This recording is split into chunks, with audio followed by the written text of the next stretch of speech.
गिरनार पर्वत की परिक्रमा के बारे में कहते हैं वो दूरी तो कम है किंतु कठिनाई वहाँ पे बहुत है।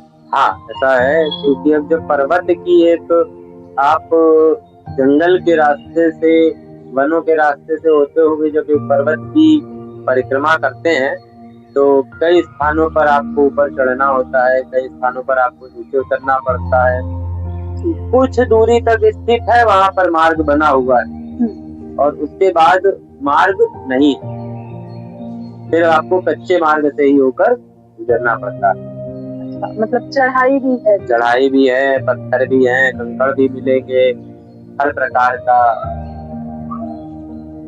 जब आप भगवान के मार्ग में आगे बढ़ते हैं तो कठिनाइयां तो आती, क्योंकि लक्ष्य जितना बड़ा होता है उसको पाने के लिए कठिनाइयां और तैयारियां भी उतनी ही ज्यादा करनी पड़ती।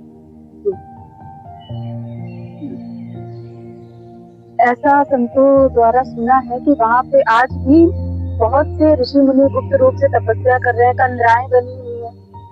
अनेकों ने आप ये समझिए कि भगवान दत्तात्रेय जो स्वयं ऋषि हैं, भगवान हैं, अवधूत हैं, जब उन्होंने स्वयं वहां 12,000 तपस्या करी, तो जितने भी अनेकों नेक गुप्त रूप से स्थित साधु संत महात्मा सिद्ध महापुरुष आज भी वहां पर हजारों सैकड़ों सालों से तपस्या में, कंदराओं में ली। ऐसी घटनाएं सुनी है कि जब वहाँ पे कोई मार्ग से विचलित हो जाता है तो भगवान दत्तात्रेय पशुओं के रूप में या बिल्कुल बिल्कुल आते हैं। ये किसी और के साथ नहीं, ये प्रत्यक्ष हम अपना अनुभव बताते हैं आपको कि जब हम गिरनार की यात्रा कर रहे थे तो हम सीढ़ियों के मार्ग से ही दर्शन की अभिलाषा करते हुए चले गए और जब वापस लौट रहे थे तो वहां पर एक क्षेत्र पड़ता है जिसको कहते हैं गंगा नदी का उद्गम स्थल। वहां पर जलधारा फूटी तो गंगा जी का उद्गम क्षेत्र वो कहलाता है। वहीं पर महाराज जी के साथ वहीं पर हमारी भेंट हुई, तो वहां पर कुछ क्षण विश्राम करने के बाद हमने वहां से चलने के लिए तत्पर थे। तो हमने महाराज जी से ये बात कही कि महाराज जी हमको आप हम आए थे सीढ़ियों के मार्ग से, लेकिन मन में ऐसा भाव उत्पन्न हो रहा है कि हम कच्चे मार्ग से नीचे उतरे, क्योंकि मन में अभिलाषा थी कि कुछ संतों के, साधुओं के दृष्टि मात्र हमारे ऊपर पड़ जाए जब हमारी यात्रा प्रारंभिक आध्यात्मिक यात्रा प्रारंभ हुई। तो इसी लालसा से हमने उनसे ये निवेदन किया। महाराज जी ने हमको रास्ता तो बता दिया, लेकिन ये भी बताया कि मार्ग कठिन है और थोड़ा आराम से जाइएगा, बाकी निशान बने हुए हैं, कुछ कुछ दूरियों पर हैं, आप आराम से चले जाएंगे, कोई समस्या नहीं। तो हमने चलना प्रारंभ किया कच्चे मार्ग पे। लगभग 1-1.5 घंटा हुआ होगा, 1 से 1.5 किलोमीटर 2 किलोमीटर नीचे उतर के आए होंगे। हाथ में कमंडल था, उसमें वही गंगा जी जहाँ से उद्गम क्षेत्र हुआ है वहीं का कुंड का जल हमने ले लिया अपने कमंडल और चल दिए। तो कुछ दूर पर आकर स्थित हुए, अचानक से एकदम से हम ये देखते हैं कि थोड़ी ही दूर 50 कदम की दूरी पर 3 बाघ हमारे सामने आते।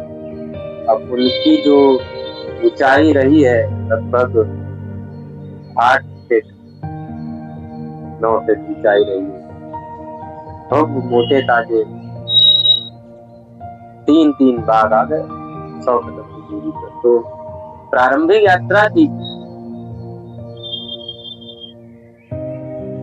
होश नहीं रहा। बस एक क्षण के लिए ऐसा लगा कि अब तो प्राण गए, अब तो जीवन छूट गया। क्योंकि बाघ सामने आ जाए, आप अकेले हो और छोड़ेगा नहीं आपको। लेकिन अब और एक बाघ आ जाए तो नहीं छोड़ेगा, वहां तो 3 बाघ आ गए।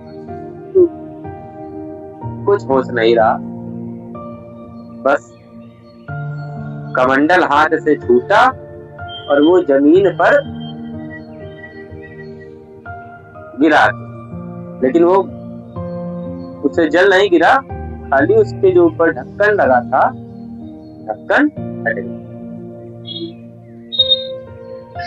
भगवान की लीला, हम जैसे ही गिरे, पेड़ था, पेड़ पर हमारा सर टकराया, बेहोश हो गए। बेहोश हो गए तो कुछ होश ही नहीं। और जब होश आया आधे घंटे बाद लगभग, तो कोई नहीं था। उस कमंडल से वो जल भी उसमें नहीं।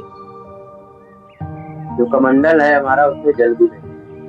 थोड़ा सा बूंद भर, 2-4 बूंद जल भी नहीं। जब हमने इस घटना का थोड़ा सा जब हिम्मत आई तो आगे बढ़े, तो देखा कि वो रास्ता थोड़ी ही आगे, बस 10-20 कदम आगे, जिस क्षेत्र में चल रहे थे, जिस दिशा में चल रहे थे, उस क्षेत्र की दिशा में चले 20 कदम आगे तो देखा आगे खाई। फिर जाके हमने मार्ग बदला, नीचे आए।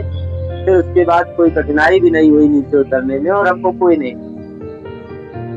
और जब नीचे आकर हमने वहां पर महाराज जी वगैरह जो भी साधु से जब ये बात कही, जब ये बात पूछी कि हमारी तो आध्यात्मिक यात्रा की शुरुआत हुई, जब हमने ये बात पूछी तो सबने कहा आप धन्य हैं, उन्हीं की कृपा आप पर हुई है कि सबसे पहला ये आपके कमंडल को स्वयं भगवान दत्तात्रेय ने, हमारे गुरुदेव ने सिद्ध किया है। और 3 बाघ के रूप में आए थे, क्योंकि आप मार्ग से भटक रहे थे और आपको वापस मार्ग दिखाया उन्होंने, वहीं पे रोका, चले गए, आपने मार्ग सही मिल गया आपको, आप वापस सुरक्षित नीचे। तो किसी का आज तक ये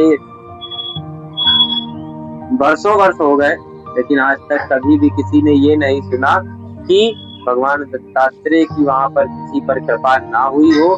जो भी श्रद्धालु, जो भी भक्त वहां पर जाते हैं और महाशिवरात्रि से पूर्व एक बार जब भगवान नारायण से सैया से जागते हैं, तो उस समय वहां गिरनार पर्वत की परिक्रमा होती है, वर्षा ऋतु चल रही होती है, परिक्रमा होती है। लेकिन कभी भी आज तक ये नहीं किसी ने भी नहीं सुना कि किसी बाघ ने या किसी जानवर ने किसी भी श्रद्धालु या भक्त को कभी कोई क्षति पहुंचाई, या आप ऊपर चढ़ रहे हो सीढ़ियों के द्वारा दिन में रात में, तो किसी ने भी जरा सी क्षति पहुंचाई।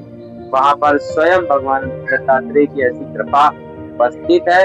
आज भी भगवान दत्तात्रेय किस रूप में हैं, इस पर किसी अन्य वीडियो के माध्यम से चर्चा करेंगे। तो ये वहां की महिमा थी, ये स्वयं साक्षात मेरा अनुभव था कि भगवान किस तरीके से हमारे सामने आए।